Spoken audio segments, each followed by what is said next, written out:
Oh my God, you're already listening before I'm saying anything. That's great. I have one question. Who doesn't understand German? Are many people? Okay, some people.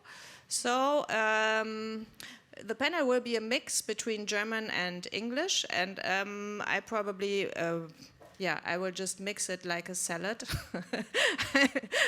we will see. We will see. But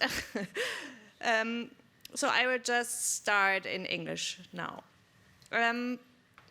Welcome, everybody, to the Sustainable Art Night. This is a cooperation between Monopol Magazin and DS Automobiles. How do you say this in English? I'm sorry. DS Automobiles, is that right? Okay. It's either French or, yeah. And I'm very happy to be here, and I'm very happy about this cooperation. And we are here in the middle of an art show. And this art show is by Christian Keinstar, who is the first person that I will introduce you to. He's the artist who made this beautiful show, and we will talk about this later, how he did this. Then I will introduce to you, to my left, Angela Sortino. She's the trend forecaster of DS Automobiles and also designer CMF, and she will explain to us later what that means. And to my right, it's Julia Pallé, and she's responsible for the sustainability of the e-Formula of DS Automobiles. And she will also explain to us what her job actually is and what is happening. So, okay, I'm also the master of this. And here, so you can see all of us if you forget about who we are. Also, I switch to German now because now we'll start with Christian Keinstar. And was mich interessiert ist, das war ja jetzt ist eigentlich eine ganz besondere Ausstellung, weil du hattest Ausgangsmaterialien, du hattest eine Idee, du hattest ein Thema.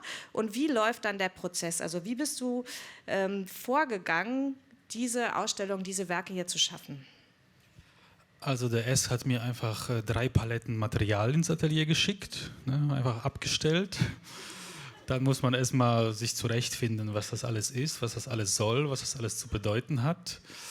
Ich muss aber sagen, ich habe ja schon vorher mit Carbon gearbeitet und habe Erfahrung mit dem Material. Und da ich ja die Autoindustrie also von der Produktart und vom Design sehr fortschrittlich halte und manche Designs fast schon einen Kunstwerkcharakter für sich haben, also zum Beispiel wie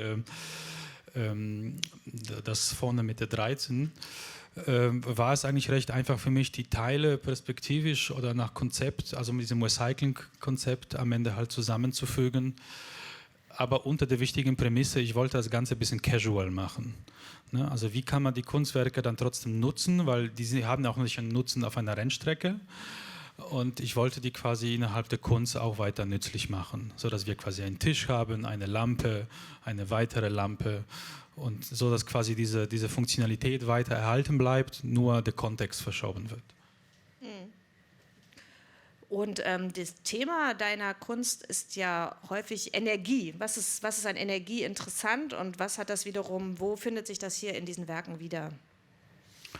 Ja, man kann natürlich jetzt überzeugen sagen, Kunst ist ja immer Energie, ne, aber das wäre ein bisschen fast zu plump gesagt. Aber das Sichtbarmachen von diesen Verlust von Energien. Also mich interessieren immer Systeme, die in sich halt zusammenbrechen oder in sich schon so aufgeladen und verdichtet sind, dass sie einfach auch innerhalb ihres Systems Probleme generieren. Also wenn man sich zum Beispiel Rennsport anguckt, da sterben auch Leute. Also die Physik und die technischen Herausforderungen sind so groß, dass Menschen immer ein Limit ihrer Existenz spielen. Und das habe ich versucht, in überzogenen, metaphorischen Sinne ein bisschen für mich zu überspielen, indem ich auch also wirklich tief in die Materialien reingegangen bin und die deformiert, zersägt habe, verdreht habe, verklebt habe. Also ich habe da wirklich nichts so gelassen, fast wie es ist. Und kannst du noch mal sagen, was das für Teile waren, die wir hier sehen? Also fast das komplette Formel-E-Fahrzeug, das Bolide, also mit allen Teilen, aber es glaube ich aus der letzten Generation, weil die Teile werden normalerweise recycelt. Man kann zum Beispiel bei dem großen Tisch, bei dem Hauptwerk sehen, also die Seite ist zum Beispiel der Floor, also der Boden, der quasi so an der Seite liegt, dass die Luft unten angesaugt wird und dadurch bekommt der Wagen einen richtigen Auftrieb und klebt richtig an der Fläche. Und da sehen wir so Rückfender und kleine andere Teile und so habe ich versucht, jedem Teil ein bisschen halt gerecht zu werden und das vor allem aber skulptural homogen, also mit dem ganzen Material so zu spielen, dass es über das Material an sich selbst hinausgeht. Angela Sortino, when you look at these artworks, do you recognize immediately all the materials?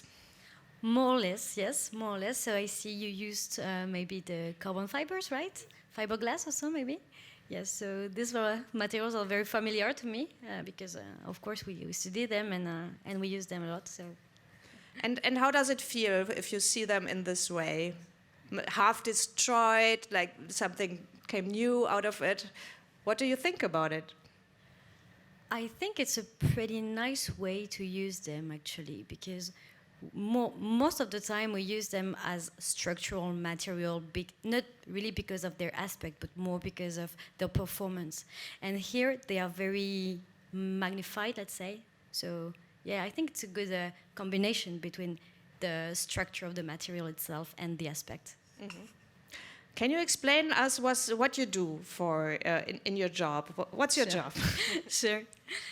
I am color and material designer and trend forecaster, and actually I am responsible for the innovation of materials in the DS color and material design team.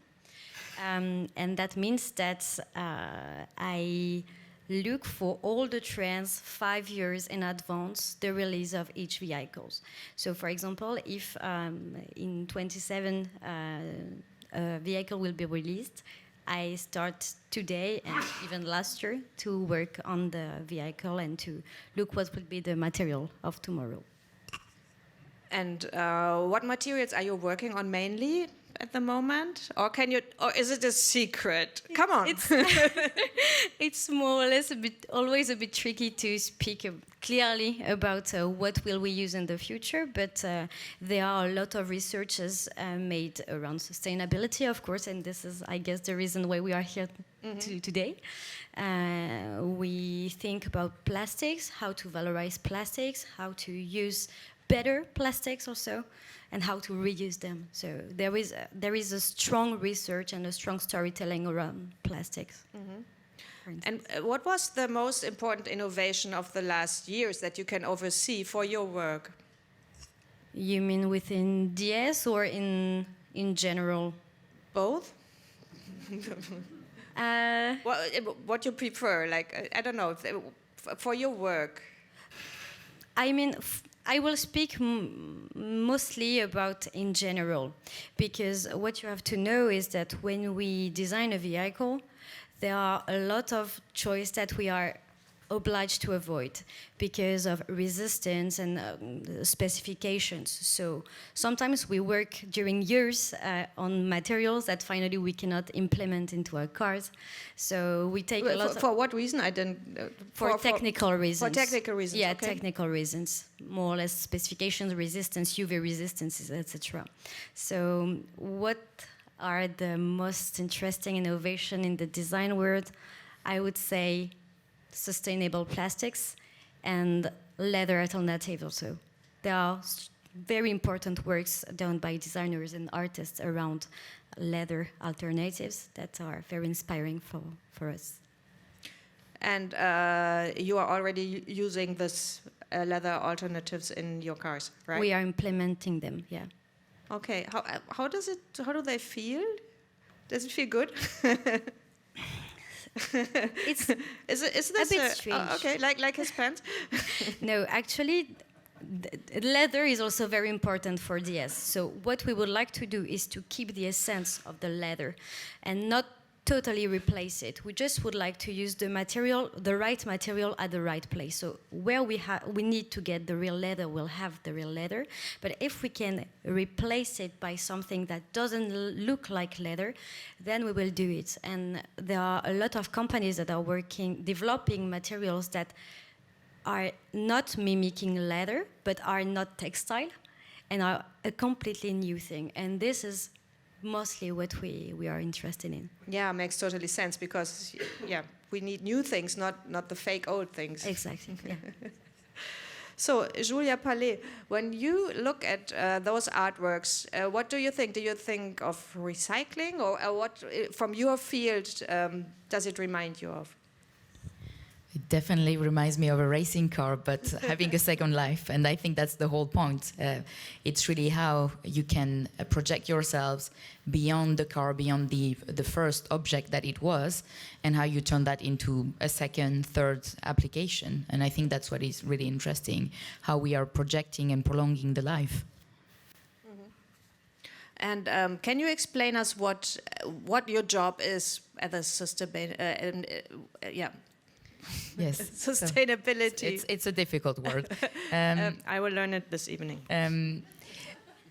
No worries. So my role basically consists in developing and implementing with my team a sustainability strategy for the championship, and that means basically looking holistically at the impact that the championship has on the planet, but also the impact that the championship has on the people, because we race in cities, in the heart of cities. That's something that is very unique about Formula E.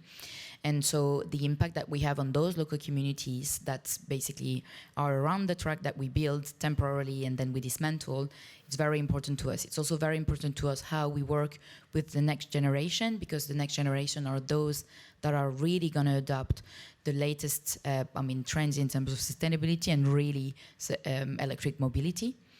And then I spend a lot of time also working with our racing teams or partners on aligning sustainability. And a huge part of our work is to actually pioneer, because it's really in the essence of motorsport to be always at the forefront and to be always pushing to achieve and reach the next level. And I think that echoes very much with what Angela was saying, to be always ahead of the curve in terms of the innovation and so on. That's something that you really find in the DNA of motorsport. So I will allow myself to show you a very short clip so that we're entering the world of race. So that should start. International motor race in India for a decade. We go green in Hyderabad. This 𝗕𝗏𝗏𝗧𝗏 going quickly. Buemi leads Verne in second, and now there's a huge gap back to Nick Cassidy. Jean-Eric Verne to the inside of Sebastian Buemi. What a race this is turning into here in Hyderabad. So now it's Verne versus Cassidy. Verne versus the Envisions. The victory in Hyderabad. Here we go, across the line to start the last lap of the Hyderabad E-Prix. Verne holds it.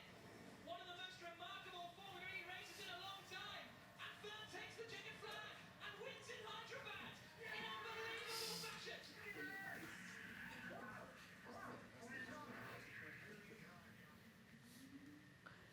Okay, that was a winner, but not today. Let's not talk about that. No, but maybe you can comment on what we've seen here. Like, how does it work? Yeah.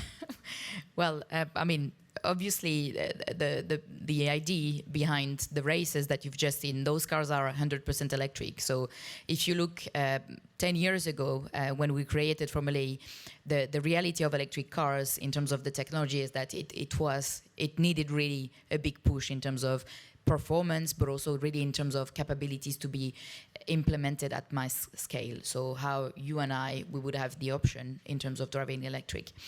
And what the championship does is two things primarily. Obviously, we use the sport and the races to develop technologies through the different teams and car manufacturers that race with us.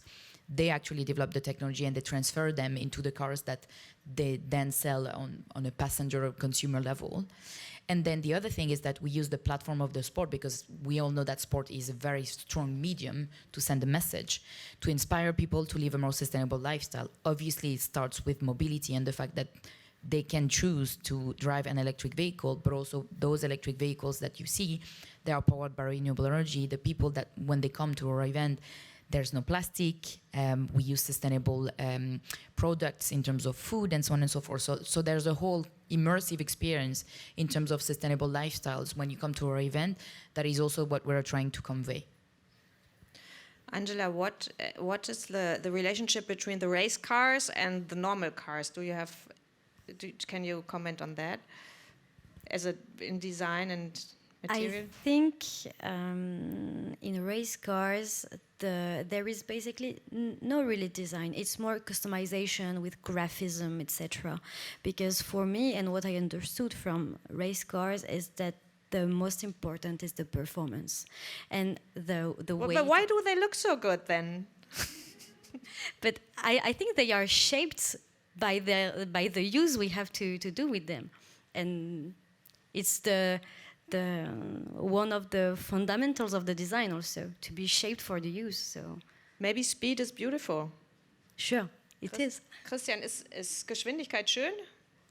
Ja, ich als passionierter Motorradfahrer muss ich da schon das bestätigen, aber ich denke, das ergibt sich, also gerade beim Autodesign ist wirklich dann Form follow Function. Und die Sachen müssen wirklich auch so gemacht werden und den 2G-Kräften und diese ganzen Dynamik irgendwie zu halten. Ich glaube, natürlich spielt Design mit einer Rolle, aber dass sie so tief sind und so flach, das ist alles einfach der Technik geschuldet. Und man kann das lieben, man kann das kritisieren, aber es macht einfach in dem Rahmen und diesem ganzen Zirkus und auch in diesem Leistungsdruck, den die haben, macht das ja wirklich halt Sinn. Ja, und das sollte man einfach auch so stehen lassen. Mhm. Findest du Autorennen faszinierend? Ja, ich sehe das eher, es klingt jetzt wahrscheinlich abgedroschen, aber wir sprechen die ganze Zeit von Performance.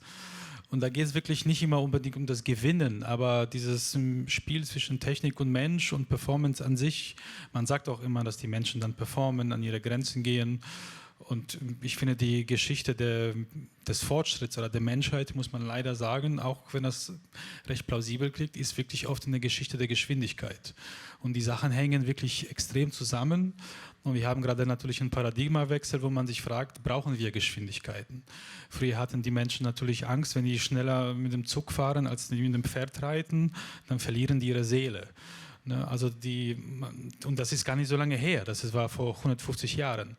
Und die haben in der letzten Zeit natürlich so viele Schritte und so schnell das alles beschleunigt, dass ich auch natürlich nachvollziehen kann, dass sich viele Menschen da abgehängt fühlen oder es nicht verstehen oder diesen ganzen Zirkus nicht wahrnehmen. Aber dieser Zirkus wirkt auch ganz viel Technologie ab, alleine bei der Rekapitulation der Bremsen und andere Vorrichtungen, die später in die Serienproduktion gehen. Man muss das wirklich sehen als eine Art, ja, so ein Mini-Olymp, wo dann für die Normalsterblichen einfach, wo wir einen Gewinn davon haben. Und man sollte das auch nicht dann so viel kritisieren oder verbieten, weil das eine Verschwendung von Ressourcen ist, sondern da geht es auch wirklich, dass der Mensch sich auch selber angesichts der Technik und den Möglichkeiten auch beweist. Und das ist, finde ich, eine menschliche Natur. Mhm. Wenn man sich dieses Mobile von dir anschaut, das ist ja auch sehr melancholisch. Also es ist ja auch so ein Memento Mori drin, oder? Was bedeutet das für dich? Ich halte natürlich den Tod als einen wichtigen Aspekt des Lebens. Und natürlich spiele ich da mit gewissen Momenten. Da gibt es natürlich immer die gleichen Fragen der Motorsportjournalisten, von welchem Fahrer ist der Knochen? Da antworte ich immer mit dem gleichen Witz. Und der Lorbeerkranz am Ende ist für mich quasi für den Letzten, der bei der Finale ankommt, weil ich finde, auch der letzte Fahrer muss geehrt werden. Das müssen auch nicht immer die Ersten sein. Und ein Mobile ist natürlich fast ein perfektes Beispiel für eine Rennstrecke. Also die Männer drehen sich alle im Kreis, die haben sich immer im Fokus, machen ganz viel Bohai, ganz viel Wind, aber am Ende erreichen sie nichts. Die haben sich immer wieder um ihre eigene Achse gedreht. Und ich gehe da immer ein bisschen auch ironisch an die Sachen ran, an diese Leistungsbereitschaft, wobei sie natürlich da in wahrem Leben wirklich an die Grenzen des Lebens gehen kann. Mhm. E-mobility it seems to be something that everybody's talking about all the time, but for you, how high is the acceptance in reality in the population? Do you think it's still hard? Well, if we look at numbers, immobility is obviously still a percentage, a fraction of what we see on the streets. However, what we see also is that there's really clear commitment from the car manufacturers in terms of the deadline for them to only produce and sell electric vehicles, the cities and the governments. So e-mobility is the solution forward. It's just the reality that when we buy a car, we keep it for quite a few years. So that's why you see an uptake that takes a little bit of time, because you don't change your car every 2 years. You change your car probably every 5 to 10 years. So that's the reality of taking up, because if you consider 10 years ago when we started Formula E, the amount of electric vehicles that were available in terms of options for you to buy an electric vehicle were very, very limited. Now, I mean, it's almost, a long list of different, very exciting cars that are fully electric and have a long range, and really, from a consumer perspective, you have lots of options. How would you say that, how far has e-mobility gone in society? I mean, how is the acceptance from your perspective? For me, it will become a standard. And I think the fact that we speak now about e-mobility also opened that topic of going further into sustainable. And that's why we are now speaking every day about sustainability. And it's not only about the motorizations now, it's about how can we go more efficient into the way we design, what kind of process can we implement to be less invasive in terms of pollution, etc.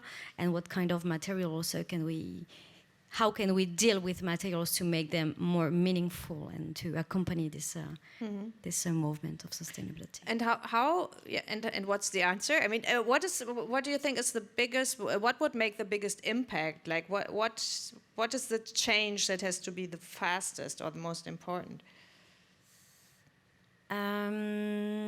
I think we absolutely need to rethink the way we design a vehicle in the whole conception, because now we are producing tons and tons and tons of different parts, and if we go more simply, really to simplify the design, let's say, and the functionalities also, we will produce more efficient parts, and this is mandatory if we would like to be more performant in terms of sustainability.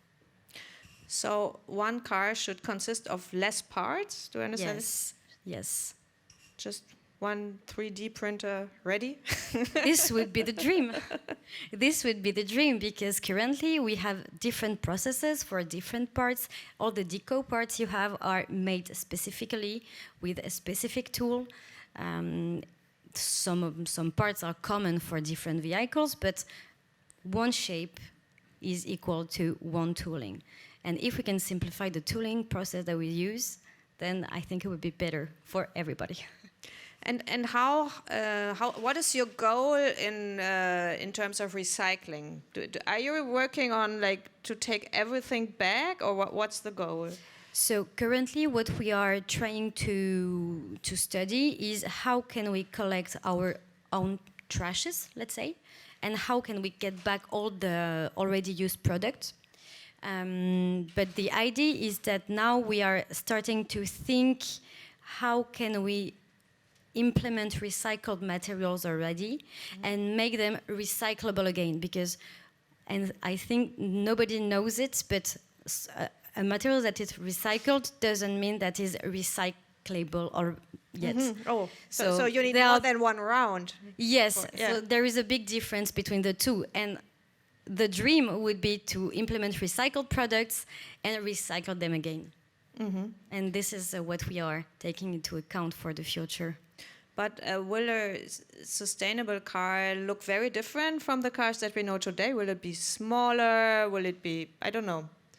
No, I don't think they will be smaller, because there are also some rules, because, you know, batteries are also more heavy. So if they are more heavy, that means that you need to have more powerful brakes. So the vehicles will be more or less the same size or even a bit bigger. But in terms of aspect, what we would like to do in design is to promote the uniqueness of, for example, recycled materials, because there are, when you recycle, you cannot guarantee exactly the same color, the same pattern at the same area for each vehicle of a serial production.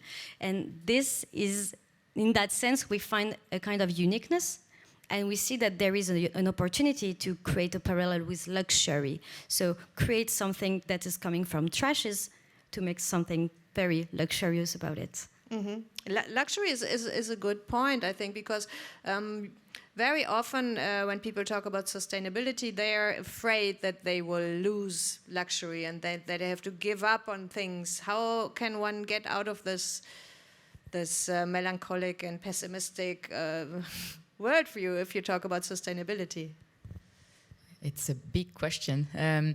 I think very often sustainability is indeed associated with a quite doom and gloom speech, facts and so on and so forth. But at least for what we're trying to achieve within Formula E, it's exactly the contrary. We're trying to showcase solutions. Obviously, we talk about the facts and the problem, but we showcase solutions. Electric vehicles are a solution in terms of mobility. Renewable energy is a very clear replacement to fossil fuel, and so on and so forth. There's so many solutions. And I mean, that's very interesting, again, what Angela was saying. Actually, carbon fiber, which is more or less, I mean, all the pieces that you see here from the cars, carbon fiber itself is recyclable, and we've reinserted some carbon fiber from the previous cars into the new cars that you've seen on this video. And for me, that's really powerful, because that showcases that there's a circular and a loop in terms of use of the material and life, end of life or second life. Carbon. Was ist Carbon für ein Material für dich als Künstler? Du hast jetzt ganz viel damit gearbeitet.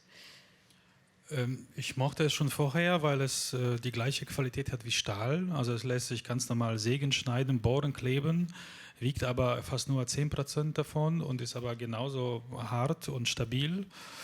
Ist aber natürlich in der Verarbeitung und in der Herstellung sehr energieintensiv, also mit den Schichten, mit dem Epoxyharz. Man sagt, das wäre das Material der Zukunft. Ich glaube, wenn das mehr industrialisiert wird, dann wird es auch billiger für den Massengebrauch. Und dann müssen unsere Autos nicht mehr 2 Tonnen wiegen. Ne, momentan ist einfach Carbon in Autotuning oder Bordszene oder im so Designbereich irgendwie so ein High-Luxusmaterial, weil es teuer in der Herstellung ist. Aber damit könnten wir, glaube ich, viel Gewicht sparen und gleichzeitig dadurch natürlich Sprit, Energie und so weiter und so fort. How important is carbon for you? Working a lot with it, or is it too expensive? Or No, I think carbon had a very powerful, it was basically a part of the DS identity. But now we see that Maserati is also taking it, and there are a lot of brands that are using carbon. So what we are doing right now in design is that we are trying to find alternatives also to carbon, and maybe things that are even less pollutant for the environment, and also materials that are even more emblematic to represent the brand. So we know that this is a kind of a heritage from the brand, but how can we tweak it a bit and adjust it to have a solutions that is not so far away from the carbons in terms of performance and in terms of aspect, but is a bit more specific for DS. this is maybe not a question that you can answer right with all those people here listening, but I'm wondering if sometimes, like, you say, okay, this material would be really good in terms of sustainability and energy use and so on, and then marketing people say, yeah, but it doesn't look like DS anymore. Yes, that happens. It happens. It happens sometimes, and to be honest, this is also a part of our job to be conscious about what materials is representative of the DS brand and what material is not. Sometimes we're also very disappointed because we find super interesting materials that are very, in terms of appeal, they are very nice and they are very premium, luxurious, but then if we know that this is not conveying the message of the DS DNA, we won't use it. Yeah, so you have to produce two things. You have to produce the car and the image of the car, right? Yes, definitely, yes. So how do you balance those? Yeah, you have to balance those two by discussing in the whole team and. Yeah. There are some departments that are dedicated also to think about what is the image of DS, and I'm also now part of this team discussions to start to shape the future of the brand. And this is very important because it's in defining what will be the key points for the DNA that we will be able to do some associations, to find the right material to use. That's really interesting. Also, when I talk to other people from the automobile industry, I think the interesting discussion is also what is our product. Maybe in the future, I just said I said e-mobility. I mean, mobility doesn't have to be a car. No, mobility is a concept. It's a part of society. Is that also something that you're thinking of? Yeah, obviously you're also thinking about that. Absolutely. I mean, we're here to promote sustainable mobility. So what you see on track, it's electric cars. But for example, the way we think about the event, if you take the way we design our events, we race in the heart of the cities because we actually bring the show to spectators that don't need to basically take their cars and park like thousands and thousands of cars to go and watch the show. They take a bus, they take a metro, they take a train potentially, and we really try and take into account this sustainable mobility aspect in the way we conceive our own events. It's very important to us because it's holistic. We know that from the city level, electric vehicle is one part of the solution, but it needs to work with the rest of transportation for buses, for bikes, for pedestrians, everything. So it can be also part of the strategy that not everybody should have his or her own car, right? Actually, you see a big decline in terms of ownership of cars from the young public perspective, but also you see a big change in the way we use cars. There's more and more fleets. The likes of Ubers have completely changed the way we use cars. You don't really need to own a car anymore, but you're going to use a car anyways. And so you think the whole system, it's also work in society more or less. Okay. Yeah, absolutely.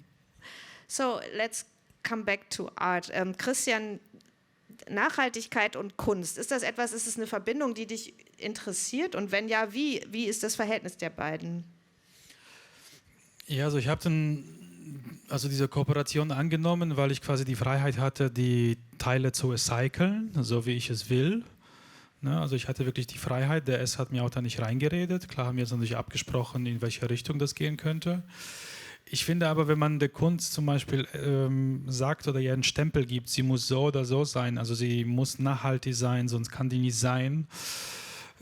Da haben wir in Deutschland auch schon schwierige Erfahrungen damit gemacht, wenn man der Kunst sagt, sie muss so oder nicht anders sein, sie muss dieses und dieses andere Bild vermitteln.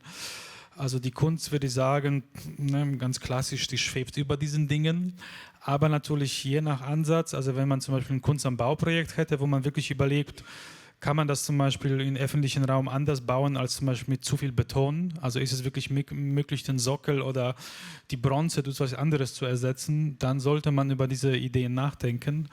Aber es darf, finde ich, nicht so sein, dass zum Beispiel ich dann sage, ich darf das Material nicht benutzen und mir Dogmen setzen im Kopf, weil es nicht mehr cool und green ist. Dann, glaube ich, hat man aus meiner Sicht als Künstler der Kunst und sich selbst gegenüber ein Problem, weil man sich wieder Dogmen und Grenzen schafft, die Kunst eigentlich nicht braucht. Yeah, we were talking about sustainability in art, and he just said that he stresses the freedom of art, you know. So art can be sustainable, but it shouldn't have to be sustainable. How do you see the role of art in sustainability? I think art is one of the many ways to send a very, very strong and simple message because you inspire. I mean, you don't need to explain. You have emotions when you see this. So it's a very good way to send, to touch I call that normally the heart, the mind, the souls of people and send a message. In that case, obviously about sustainability. But I think art is something that unites. And too often people think about sustainability as the environmental aspect. There's a very, very strong social aspect. Sustainability is about making sure that we are going to live as in human beings are going to be able to live their lives in a way that is acceptable, because it's not about, yes, we talk very often about saving the planet. The planet is going to survive if you think about climate change. We're going to change it. we're going to lose some species, but the one species that is at risk, it's us. That's what is at stake. What do you think about the role of art in sustainability? Do you have any ideas about that? To be honest, I would have said exactly the same, because since decades, art is the most important pillar to denounce societal facts. And for me, everything is supposed to be denounced by art. And it's exactly the same in design. And if I can say, for me, art is the beginning of the inspiration of everybody. Like in design, we take inspiration from art and we try to impregnate our daily products of the message vehiculated by the artists. So I would have said exactly the same than Julia. Yeah, this is, this is a very good roundabout. Are there any questions from the, I would like to open the discussion because there's so many interesting people here that maybe also have questions or have comments. Is there anybody? I could hand over the microphone, or we're a small group, you can also say it like that. Any questions from the audience? To the artist or to the designer, or about the sustainability of Formula E? Yes. Herr Keinstar, Sie haben gesagt, Sie haben palettenweise Material bekommen. Ja. Was passiert jetzt mit dem Rest? Also im Vertrag war es wirklich, da hat der S wirklich darauf bestanden, dass die Teile, die unbenutzt sind, dass die zurückgehen. Ich habe natürlich zu meiner großen Freude fast alles benutzt. Also es gibt nichts, was noch ganz ist, was man noch verbauen oder recyceln könnte. Daher so die kleinen Reste, ich weiß nicht. Also das ja, habe ich vielleicht was Kleines, aber ich habe noch da keine wirkliche Idee halt. Ne? Ein Aschenbecher. Blumenvase, ja.